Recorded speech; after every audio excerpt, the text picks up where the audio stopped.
Hello everyone, চলে এসেছি আরও একটা নতুন মিনি ভ্লগ নিয়ে। তো বহু দিন থেকেই আমার ভীষণভাবে মোমো খাওয়ার ইচ্ছা হচ্ছিল, তাই চলে গিয়েছিলাম দোকানে মোমো খেতে। এক প্লেট মোমোর দাম 70 টাকা, যার মধ্যে থাকবে মাত্র 6 পিস মোমো, যেটা শোনার পর আমার মনটা একদম ভেঙে গিয়েছিল।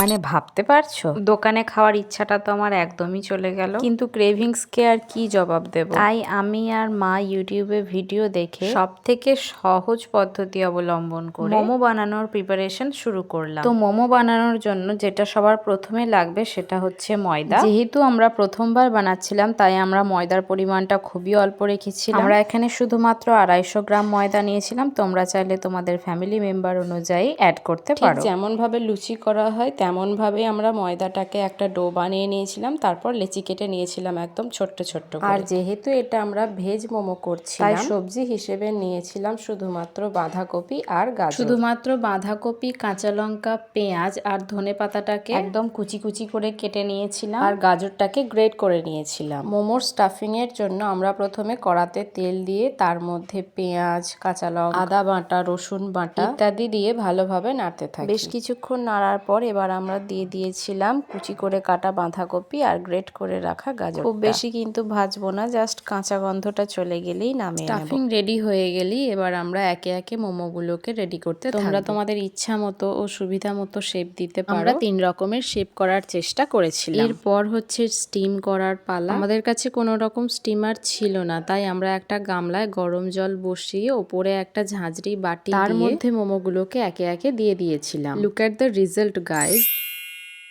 মোমোগুলো এত সুন্দরভাবে স্টিম হয়েছিল আর দারুণ সফট হয়েছিল, যেটা দেখে আমার মন তো ঝিঙ্কা চিকা ঝিঙ্কা চিকা ঝিঙ্কা চিকা ঝিকাঙ্কা। প্রথমবার ট্রাই করাতেই এতটা সুন্দরভাবে বানাতে পারবো আমরা ভাবতে পারিনি। ভীষণই মজা করে খেলাম। এবার থেকে তো আমরা মোমো বাড়িতেই বানিয়ে খাবো। তোমরাও চাইলে বাড়িতে ট্রাই করতে পারো। তো কেমন লাগলো ভিডিওটা অবশ্যই কমেন্টে জানিও, আর একটা লাইক করতে ভুলো না, আর অবশ্যই আমার ইউটিউব চ্যানেলটাকে সাবস্ক্রাইব করে পাশে থাকো। দেখা হচ্ছে আবারও কোনো নতুন একটা মিনি ভ্লগ নিয়ে। ততক্ষণে stay tuned for my upcoming new mini vlog.